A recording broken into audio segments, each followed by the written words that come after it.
Welcome to Java Forum. Now I am going to show you how to fix ORA-00975 error in Oracle database 12c.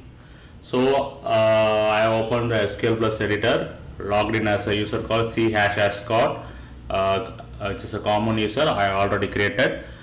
So make sure that you have enough permission to execute the SQL query. So I am selecting one table called birthday table, which contains dates.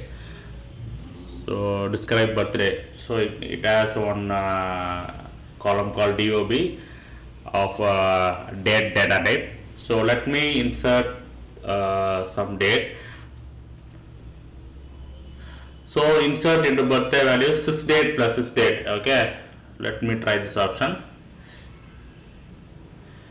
ORA-00975 date plus date not allowed, which means that you cannot add date, two dates. You cannot add two dates. Okay, so it will throw this ORA-00975 error.